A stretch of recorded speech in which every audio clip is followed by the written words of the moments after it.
Hello everyone, I am Neha Singh. Welcome back to my YouTube channel Spoken English with Neha. Today we have a topic of likely to. likely to का प्रयोग हम लोग possibility को दर्शाने के लिए करते हैं, यानी कि संभावना को दर्शाने के लिए हम लोग likely to का प्रयोग करते हैं। या फिर आप इसको ऐसे समझिए कि यदि किसी हिंदी वाक्य के बीच में संभावना शब्द जुड़ा हो तो वैसे वाक्यों को बनाने के लिए हम लोग likely to का प्रयोग करते हैं। ठीक है, जैसे कि अगर मैं एग्जांपल लूँ कि बारिश होने की संभावना है, आप सबकी अंग्रेजी बोलने की संभावना है, मेरे दिल्ली जाने की संभावना थी, योगी जी के प्रधानमंत्री बनने की संभावना होगी। इन सारे वाक्यों के बीच में क्या आ रहा है? संभावना शब्द आ रहा है। तो ऐसे वाक्य जब आएंगे हमारे, तो इन वाक्यों को बनाने के लिए हम लोग likely to का प्रयोग करेंगे। एक और बात आपने ध्यान दिया होगा कि मैंने प्रेजेंट में भी सेंटेंसेस बोले हैं, पास्ट में भी बोले हैं और फ्यूचर में भी बोले हैं। इसका मतलब है कि likely to का प्रयोग हम लोग प्रेजेंट, पास्ट, फ्यूचर तीनों में करेंगे। ठीक है, इतनी रिकॉग्निशन आपकी क्लियर हो गई होगी। मैंने यहाँ पे लिख भी दिया है रिकॉग्निशन, ये रिकॉग्निशन है, मैंने शॉर्ट फॉर्म में लिखा हुआ है। यदि किसी हिंदी वाक्य के बीच में संभावना शब्द जुड़ा हो तो ऐसे वाक्य को बनाने के लिए हम लोग likely to का प्रयोग करते हैं। ठीक, हेल्पिंग वर्ब हमारा टू बी। बहुत से लोग थोड़ा सा शॉक हो गए होंगे कि टू बी कौन सा हेल्पिंग वर्ब होता है, बट अगर आपने मेरी पिछली वीडियोस नहीं देखी हैं, मैंने वर्ब टू बी मैंने बहुत अच्छे से आपको पढ़ाया हुआ है। अगर आपने उस वीडियो को नहीं देखा है तो उस वीडियो को देख लीजिए। फिर भी आपके रिविज़न के लिए मैं थोड़ा सा यहाँ पे बता दे रही हूँ कि वर्ब टू बी क्या होता है। वर्ब टू बी का मतलब होता है इज एम आर प्रेजेंट के लिए, पास्ट के लिए वॉज वर और फ्यूचर के लिए विल बी। ठीक है, इसका मतलब है कि टू बी में मैं यहाँ पे थोड़ा सा लिख दे रही हूँ, टू बी में इज एम आर ये प्रेजेंट के लिए होता है, आप में से बहुत से लोग जानते भी होंगे। वॉज वर ये पास्ट के लिए होता है और विल बी ये फ्यूचर के लिए होता है। ठीक है, इसका प्रयोग हम लोग सिंगुलर के साथ करते हैं। सिंगुलर का मतलब है ही, शी, इट या फिर किसी का नाम आता है तो हम लोग इसका प्रयोग करते हैं। एम, यदि हमारे वाक्य में आई आता है, मैं, तो हम लोग आई के साथ एम का प्रयोग करते हैं। और यदि सब्जेक्ट हमारा प्लूरल है, यू, वी, दे, ठीक है, तो हम लोग आर का प्रयोग करते हैं। ये हमारा प्रेजेंट का है। पास्ट में देखें, पास्ट में सिंगुलर के साथ हम लोग वॉज का प्रयोग करते हैं और प्लूरल के साथ हम लोग वर का प्रयोग करते हैं। ठीक है, और फ्यूचर में सिंगुलर और प्लूरल दोनों के साथ हम लोग विल बी का प्रयोग करते हैं। टू बी हमारी फैमिली है और ये सारे is am are, was were और विल बी ये हमारे फैमिली के मेंबर्स हैं। मतलब कि कोई माता है, कोई पिता है, कोई बहन है, कोई भाई है, कोई चाचा है, कोई भतीजा है, तो जहाँ पे मदर की ज़रूरत पड़ेगी वहाँ पे हम मदर का लिखेंगे। मतलब यदि वाक्य हमारा प्रेजेंट में होगा तो हम लोग सब्जेक्ट के अकॉर्डिंग इज एम आर लगाएंगे, और यदि हमारा सेंटेंस जो है वो पास्ट में होगा तो सब्जेक्ट के अकॉर्डिंग हम लोग वॉज वर लगाएंगे, और यदि सेंटेंस हमारा फ्यूचर में है तो चाहे सब्जेक्ट सिंगुलर हो चाहे प्लूरल हो हम लोग विल बी का ही प्रयोग करेंगे। To be, verb to be ये हमारे फैमिली का नाम है, जैसे कि आप कह सकते हैं ये फैमिली है। ठीक है, और ये हमारे फैमिली के मेंबर हैं। तो जहाँ पे वर्ब टू बी मैं बोलूँगी कि यहाँ पे टू बी का इस्तेमाल होगा, इसका मतलब ये नहीं है कि हम लोग टू बी पुट कर देंगे। हम लोगों को सेंटेंस के अकॉर्डिंग, टेंस के अकॉर्डिंग, सब्जेक्ट के अकॉर्डिंग हम लोग को ये हेल्पिंग वर्ब पुट करना होगा। ठीक है, मेरे ख्याल से इतना क्लियर हो गया होगा। और इसे अच्छे डिटेल्स में आपको जानना है तो आपको मेरी वर्ब टू बी वाली वीडियो देखनी होगी। ठीक है, आगे बढ़ते हैं। मेन वर्ब हम लोग वर्ब का जो है हमारा फर्स्ट फॉर्म यूज होगा। ठीक है, छोटा सा स्ट्रक्चर है। सबसे पहले हम लोग सब्जेक्ट लिखेंगे, उसके बाद टू बी, जैसा कि मैंने आपको अभी बताया कि प्रेजेंट में होगा तो इज एम आर का प्रयोग करेंगे, यदि पास्ट में होगा तो वॉज वर का प्रयोग करेंगे, और यदि फ्यूचर में होगा तो विल बी का प्रयोग करेंगे।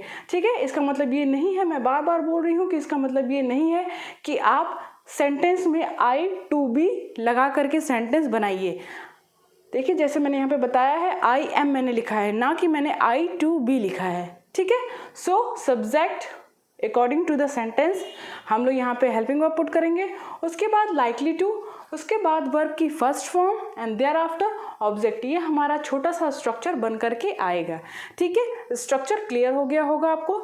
इन्हीं स्ट्रक्चर्स की हेल्प से हम लोग सेंटेंसेस बनाएंगे। इसी स्ट्रक्चर को आप नेगेटिव में भी कन्वर्ट कर लीजिएगा, इंट्रोगेटिव में भी कन्वर्ट कर लीजिएगा और डबल इंट्रोगेटिव में कन्वर्ट कर लीजिएगा। अगर आपको इंट्रोगेटिव में, नेगेटिव में, डबल इंट्रोगेटिव में कन्वर्ट करने नहीं आता है तो आपको मेरी टेंस वाली वीडियो देखनी पड़ेगी। आगे बढ़ते हैं। ये हमारे कुछ एग्जाम्पल्स है। इन्हीं एग्जाम्पल्स को देख करके हम समझेंगे कि संभावना मतलब कैसे हमारे सेंटेंसेस बनेंगे और हम लोग उसको कैसे बनाएंगे। पहला सेंटेंस आप लोग देख रहे हैं, क्या है? मेरी अंग्रेजी सीखने की संभावना है। ठीक है, first of all we have to read the sentence, there after we will conduct. मैंने क्या पढ़ा? मेरी अंग्रेजी सीखने की संभावना है। सेंटेंस हमारे सामने आ गया।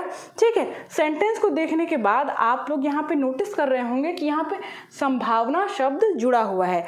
जैसा कि मैंने बताया कि यदि किसी हिंदी वाक्य के बीच में संभावना शब्द जुड़ा हो तो ऐसे वाक्यों को बनाने के लिए हम लोग लाइकली टू का प्रयोग करते हैं। रूल्स मैंने आपको बता दिए हैं। ठीक है, आगे देखते हैं। ये हमारा सेंटेंस जो है वो प्रेजेंट में है।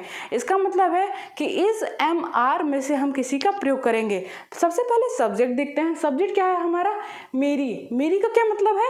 मैं अपनी बात कर रही हूँ, मेरी अंग्रेजी सीखने की संभावना है। सब्जेक्ट मैं हूँ, तो आई एम, सब्जेक्ट हमारा हो जाएगा I am likely to, I am likely to. Verb के फर्स्ट फॉर्म मैंने बोला सीखने की। सीखने का क्या होता है? लर्न। फर्स्ट फॉर्म भी हमारा लर्न ही होता है। I am likely to learn English. English हमारा ऑब्जेक्ट हो गया। सेंटेंस हमारा पूरा बन करके तैयार हो गया। क्या हो गया?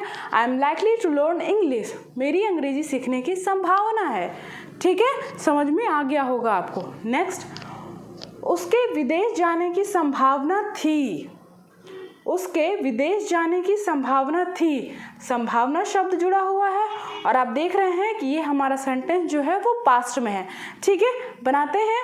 ही वॉज, सब्जेक्ट हमारा हो जाएगा ही, क्योंकि उसके, ठीक है, he was likely to go to abroad. He was likely to go to abroad. ठीक है, नेक्स्ट है, कल बारिश होने की संभावना होगी। कल बारिश होने की संभावना होगी। ये पॉसिबिलिटी को दर्शाता है कि ये चीज़ें हो भी सकती हैं और नहीं भी हो सकती हैं। हम सिर्फ एक गेस कर रहे हैं कि ये ऐसा हो सकता है। ठीक है, संभावना हम दर्शा रहे हैं। कल बारिश होने की संभावना होगी, ये हमारा फ्यूचर में है। जैसा कि आप जानते हैं मौसम बारिश के लिए हम लोग इट का प्रयोग करते हैं, तो सब्जेक्ट हमारा इट हो जाएगा। तो it will be likely to rain tomorrow. It will be likely to rain tomorrow. ठीक है, बारिश होने का रेन होता है, फर्स्ट फॉर्म रेन। नेक्स्ट, उसके प्रधानमंत्री बनने की संभावना है। उसके प्रधानमंत्री बनने की संभावना है। ही इज, क्योंकि हमारा सेंटेंस जो है वो प्रेजेंट में है, he is likely to become prime minister, या फिर आप पीएम, मैंने शॉर्ट फॉर्म में लिखा है, he is likely to become prime minister. ठीक है, सेंटेंसेस क्लियर हो रहे होंगे, आपको प्रॉब्लम नहीं आ रही होगी। नेक्स्ट, आपकी बारिश में भीगने की संभावना थी। संभावना पास्ट में है, बनाते हैं आपकी यू वर। यू के साथ हम लोग वर का प्रयोग करते हैं। यू वर नॉट, इसमें नहीं लगा हुआ है, नहीं लगा देते हैं, संभावना नहीं थी। एक सेंटेंस हमारा नेगेटिव में भी हो जाएगा। आपकी बारिश में भीगने की संभावना नहीं थी। You were not likely to wet in rain. भीगने का होता है वेट, बारिश में in rain. You were not likely to wet in rain. Clear है? और कुछ एग्जांपल्स देखते हैं। मेरी नौकरी पाने की संभावना नहीं थी। मेरी नौकरी पाने की संभावना नहीं थी। आई वॉज नॉट, आई के साथ हम लोग वॉज लगाते हैं क्योंकि सेंटेंस हमारा पास्ट में है।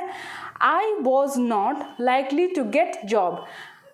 पाने का होता है गेट, नौकरी का होता है job. I was not likely to get job. ठीक है, नेक्स्ट है, क्या आपकी कल फिल्म देखने की संभावना होगी। संभावना प्लस होगी, फ्यूचर में है। Will you be likely to watch film tomorrow. Will you be, ठीक है, विल और बी के बीच में हम लोग यू लगा देंगे क्योंकि सेंटेंस कंस्ट्रक्शन हमारा यही बताता है हमें। Will you be likely to watch film tomorrow. ठीक है, वाक्य हमारा क्या से शुरू हुआ है, इसका मतलब है कि यह इंट्रोगेटिव सेंटेंस है। और जब भी कोई वाक्य क्या से शुरू होता है तो उसका हेल्पिंग ऑफ हम लोग सबसे पहले लिखते हैं। सो विल हमने सबसे पहले लिख दिया, सेंटेंस हमारा पूरा बन गया। Will you be likely to watch film tomorrow, question mark last में लगा देंगे। ठीक है, नेक्स्ट एंड लास्ट, सलमान की 2023 में शादी करने की संभावना नहीं है। ये तो मेरे ख्याल से सब लोग जानता है कि सलमान की शादी करने की ही संभावना नहीं है, बट वैसे ये सेंटेंस है, सलमान की 2023 में शादी करने की संभावना नहीं है। Salman is not likely to get marriage in 2023। ठीक है, Salman is not likely to get marriage in 2023। ये हमारा छोटा सा टॉपिक था, इस पे आप सेंटेंसेस ज़रूर बनाइएगा। आपने नोटिस किया होगा ऐसे सेंटेंसेस आपके बोलचाल में ज़्यादा नहीं आते हैं, ऐसे सेंटेंसेस आमतौर के बोलचाल की भाषा में, बट फिर भी आते तो हैं। तो अब आपको क्या करना है कि इस पर प्रैक्टिस करनी है, और जब भी ऐसे वाक्य अगर आपको कहीं मिलते हैं तो उनको ट्रांसलेट करने की ज़रूर कोशिश कीजिएगा। ट्रांसलेट करने के बाद उनको बोलने की भी कोशिश ज़रूर कीजिएगा। तब तक आपको क्या करना है कि यदि आप मेरे चैनल पे नए हैं तो मेरे चैनल को सब्सक्राइब कीजिएगा और मेरी वीडियो को लाइक ज़रूर कीजिएगा, क्योंकि आपका एक लाइक मुझे बहुत ज़्यादा मोटिवेट करता है। और मेरी वीडियो को शेयर भी कीजिएगा, क्योंकि जिन लोगों को इंग्लिश नहीं आती है, मैं बहुत ही बेसिक से पढ़ा रही हूँ, तो उन लोगों को भी बहुत आसानी से समझ में आ जाएगा। तो मिलते हैं अगली वीडियो में, तब तक keep practising. Thanks for watching.